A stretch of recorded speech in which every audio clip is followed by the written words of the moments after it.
Hello, dear students. So, the topic for today's lecture is disinfection. Disinfection is the next process in the treatment of water. Till now, we have studied three processes. The first one was screening, then sedimentation, then filtration. After filtration, we do the disinfection of water. Now, let us know what is this disinfection. So, up till filtration तक हमारे पानी से almost all the suspended impurities मतलब जो आपको naked eye से दिख सकती हैं, जो वाटर में डिजॉल्व नहीं हुई हैं, and some bacteria are removed from the water till filtration process. But however, after this process what happens, suspended impurities तो remove हो गई और कुछ bacteria भी remove हो गए, लेकिन water may still contain some pathogens. As I have told you, pathogens are the disease causing bacteria. So as you know, अगर हम disease causing bacteria वाला water supply करेंगे तो that could lead to harmful results. That is why we need to remove these pathogens from water, and the process of removing pathogens from water is known as disinfection. Now what should be the quality of an disinfectant. Disinfectant मतलब जो भी material आपके पानी को disinfect करेगा, मतलब pathogens को किल करेगा, उसमें क्या क्या क्वालिटीज़ होनी चाहिए. तो फर्स्ट क्वालिटी तो है कि it should have good disinfecting properties, मतलब जो उसकी बैक्टीरिया किलिंग प्रॉपर्टी होती है, पावर होती है, वो ज़्यादा होनी चाहिए. एंड दूसरी जो प्रॉपर्टी है that should be, it should have residual effect. Residual effect से मतलब यहाँ पे है कि उसका जो पावर है या उसका जो इफेक्ट है वो पानी में एकदम से डिसअपियर नहीं होना चाहिए. बिकॉज आपको पता है जो वाटर है वो ट्रीटमेंट प्लांट में पहले ट्रीट होता है, उसके बाद वो पाइपलाइन से पास होकर घरों में डिस्ट्रीब्यूट होता है.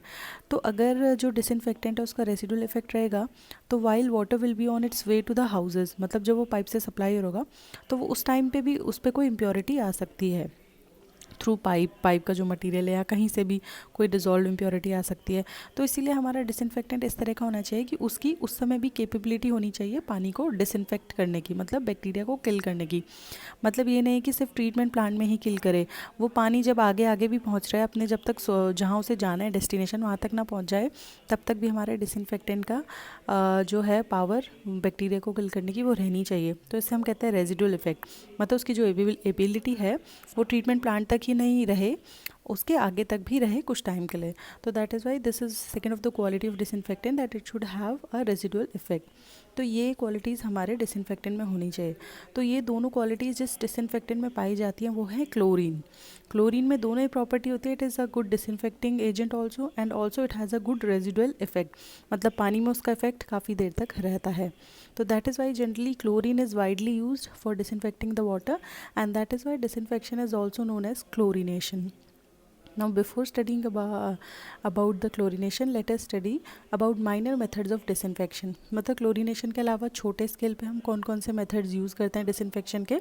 स्मॉल स्केल में ट्रीटमेंट प्लांट में तो आपका क्लोरीन ही यूज़ होता है, बट अगर स्मॉल स्केल में मतलब जैसे स्मॉल इंडस्ट्रीज़ हैं, स्विमिंग पूल्स हैं, इन सब में पानी कैसे डिसइंफेक्ट होता है, तो उसके कुछ सिंपल मेथड्स हैं. The first one is boiling the water.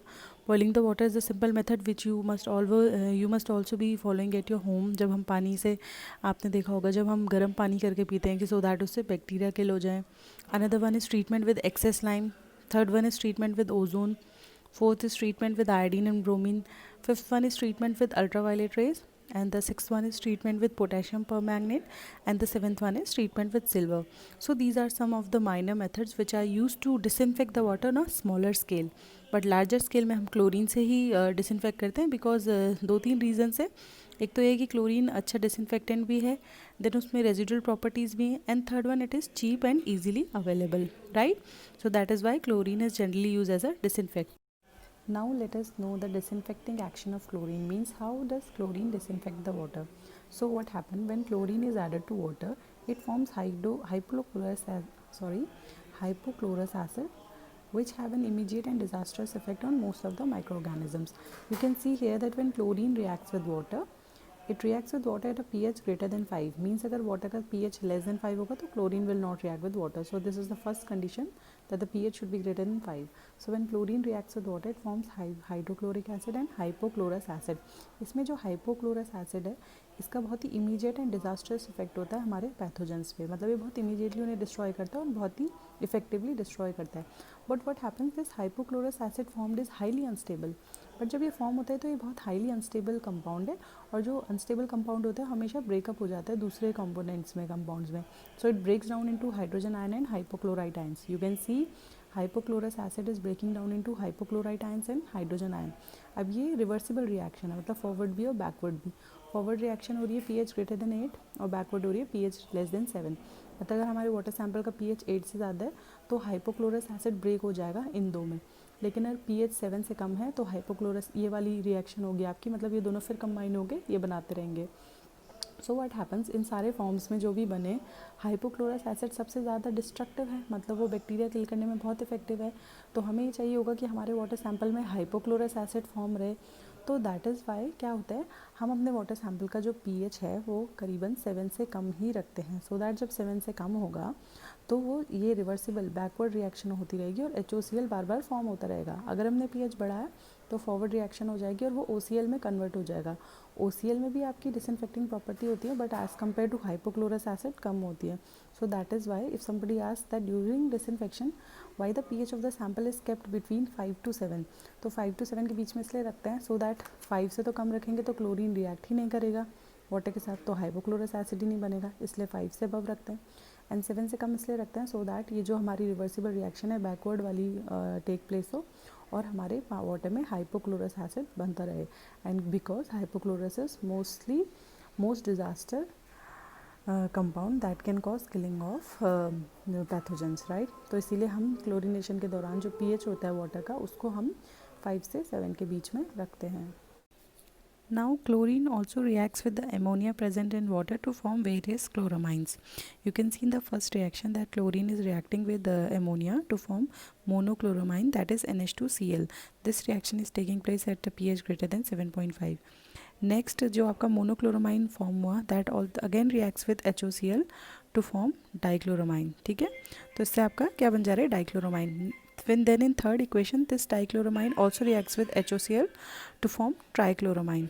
तो इस तरीके से पानी में आपके एमोनिया के साथ जब क्लोरीन रिएक्ट करता है तो वेरियस क्लोरोमाइंस बनते हैं, मोनो, डाई एंड ट्राई, और ये डिफरेंट pH पे फॉर्म होते हैं। तो इनका क्या रिलेवेंस है, एक्चुअली जो क्लोरीन में रेसिडुअल इफेक्ट है, राइट, जो मैंने आपको स्टार्टिंग में समझाया था कि वो वाटर में डिसइंफेक्टिंग प्रॉपर्टी ट्रीटमेंट प्लांट में भी दिखाता है और आगे जब वाटर ट्रांसफ़र हो रहा होता है तो वहाँ पर भी दिखाता है।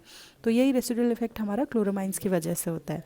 एंड जनरली अगर कोई पूछे कि वाटर में कौन सा क्लोरोमाइन सबसे ज़्यादा रहता है तो दैट आंसर वुड बी डाइक्लोरोमाइन। इसका रीज़न ये है, आप देख सकते हैं जो डाइक्लोरोमाइन वाली रिएक्शन है that is taking place at a pH greater than 5 and less than 6.5।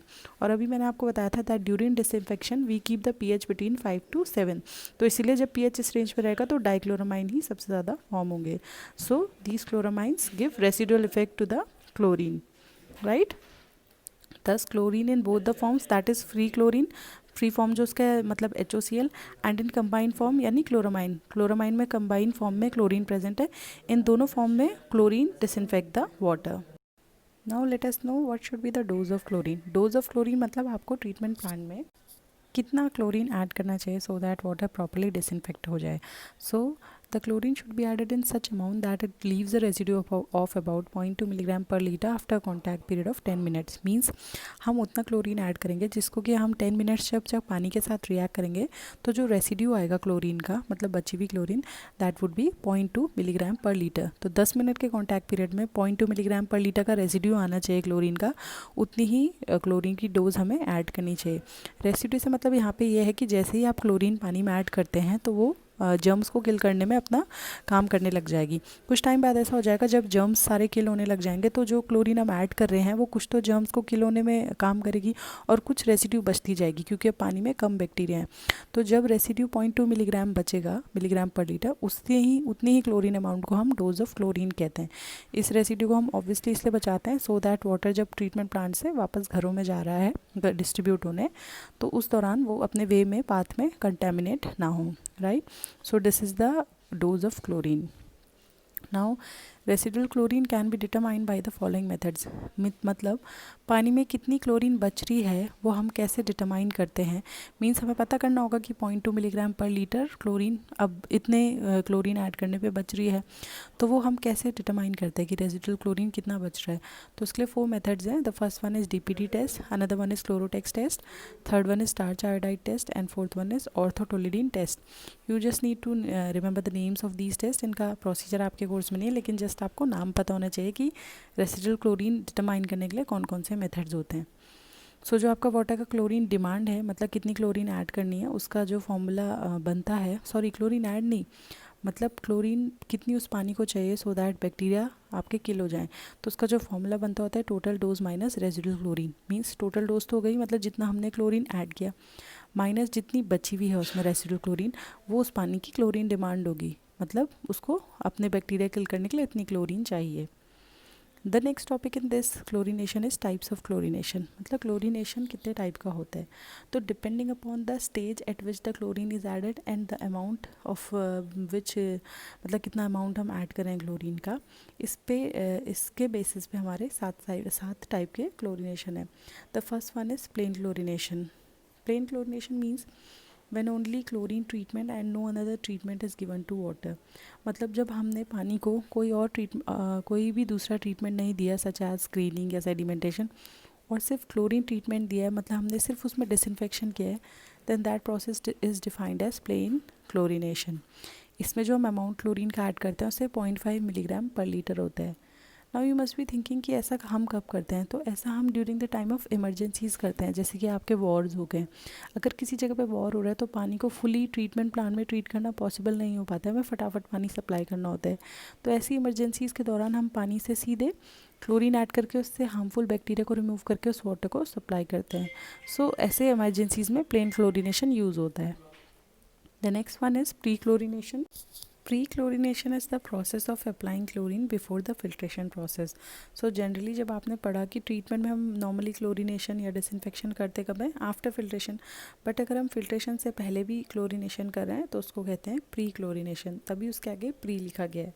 इसमें जो क्लोरीन हम ऐड करते हैं amount that is about 5 to 10 milligram per litre. Next third type of chlorination is post chlorination. Post chlorination means जो आपका normal standard process है chlorine apply करने का, that is after filtration process, right. The fourth one is double chlorination. Double chlorination means अगर हमने अपने water में pre chlorination भी किया और पोस्ट भी, देन उसे डबल क्लोरीनेशन कहते हैं, मतलब पानी 2 बार हमने क्लोरीनेट किया है। ऐसा जनरली तब किया जाता है जब पानी में बहुत हैवी इम्प्योरिटीज़ प्रेजेंट है, large number of impurities present है, तो इसलिए हम उसे दो बार क्लोरीनेट करते हैं, एक बार फिल्ट्रेशन से पहले जिसको कि प्री क्लोरीनेशन कहते हैं, एंड एक बार क्लोरीनेशन के बाद जिसको कि फिल्ट्रेशन के बाद जिसको कि पोस्ट क्लोरीनेशन कहते हैं। The next type of chlorination is break point chlorination. So generally what happens whenever we add chlorine to water, it starts disinfecting the water by killing the impurities of bacteria। मतलब जैसे ही आप chlorine add करते हैं पानी में, वो क्या करने लग जाती है, जो भी उसमें हार्मफुल बैक्टीरियाज होते हैं पैथोजेंस, उसको किल करने लग जाती है। बट कुछ टाइम बाद क्या होता है कि जब आपके बैक्टीरिया किल होने लग जाएंगे और पानी में अब बैक्टीरिया कम बचे हैं, तो जब आप क्लोरीन ऐड करेंगे तो कुछ क्लोरीन तो बैक्टीरिया को किल करेगी, बचे हुए बैक्टीरिया को, और कुछ पानी में बचती जाएगी बिकॉज पानी में बैक्टीरिया कम हो चुके हैं। तो एक पॉइंट ऐसा आएगा जब पानी में सारे बैक्टीरिया किल हो जाएंगे और जितनी भी क्लोरीन हम ऐड कर रहे हैं वो सारी की सारी रेसिडुअल क्लोरीन बन जा रही है। रेसिडुअल क्लोरीन मतलब वो पानी में डिसइंफेक्शन नहीं दिखा रही है क्योंकि ऑब्वियसली पानी में बैक्टीरिया ही नहीं है, तो वो रेसिड्यू बचती जा रही है। तो इसी पॉइंट को हम ब्रेक पॉइंट कहते हैं, मतलब जिस पॉइंट के बाद पानी में जितनी भी क्लोरीन ऐड करेंगे वो पूरी रेसिडुअल क्लोरीन बन जा रही है, तो that point is called as break point. And the chlorination done beyond break point, मतलब ब्रेक पॉइंट के बाद जब हम क्लोरीनेशन करते रहते हैं तो उसको भी हम ब्रेक पॉइंट क्लोरीनेशन कहते हैं। You can C in this graph also, graph हमने प्लॉट किया है रेसिडुअल क्लोरीन और अप्लाइड क्लोरीन के बीच में।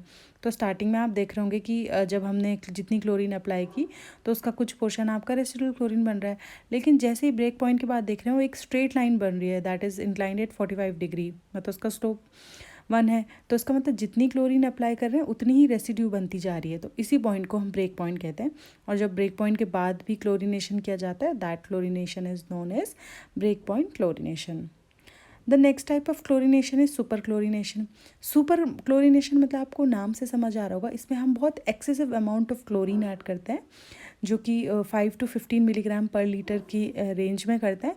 And it is done generally during the time of epidemics of water borne disease, या फिर पानी आपका हाईली पॉल्यूटेड है, मतलब अगर पानी है तो बहुत ज़्यादा पॉल्यूटेड है, मतलब उसको क्लोरीन रिक्वायरमेंट बहुत ज़्यादा हो जाएगी, या फिर अगर कोई वाटर बॉर्न डिसीज़ का एपिडेमिक हो गया है तो उस दौरान हम सुपर क्लोरीनेशन करते हैं। The last one is D chlorination. D chlorination chlorine add करने का प्रोसेस नहीं है, it is the process of removing chlorine from water. So what happens, जब हम सुपर क्लोरीनेट कर देते हैं पानी को, तो वंस वो अपना काम जब कर देती है बैक्टीरिया को किल करने का, उसके बाद हमें क्लोरीन को पानी से हटाना होता है क्योंकि it may impart bitter taste to water. तो इसी क्लोरीन को हटाने के लिए हम डीक्लोरीनेशन करते हैं. So removal of chlorine from water is known as dechlorination. इसके लिए हम सिंपल कुछ डीक्लोरीनेटिंग एजेंट्स यूज़ करते हैं, जिसके कुछ कॉमन एग्जाम्पल्स हैं: sulphur dioxide, activated carbon, sodium thiosulphate, sodium metabisulfate, sodium sulfide, sodium bisulfide and ammonia. So this was your dechlorination. So these were your different types of chlorination depending upon the stage at which chlorination is done. And this was all about the topic disinfection or chlorination. मतलब disinfection simply आपका क्या है? It is the process of killing harmful bacteria present in water which may cause certain disease. इसको हम filtration के बाद करते हैं. मतलब जब फिल्ट्रेशन के प्रोसेस से जब पानी से सारी सस्पेंडेड इम्प्योरिटी और कुछ बैक्टीरिया रिमूव हो जाते हैं, तो उसके बाद अब हमें पानी से उसके बैक्टीरिया यानी पैथोजेंस रिमूव करने होते हैं जो कि डिसीज़ कर सकते हैं. इसी प्रोसेस को हम कहते हैं disinfection. Hope the topic is clear to you. You may ask any doubt. Thank you.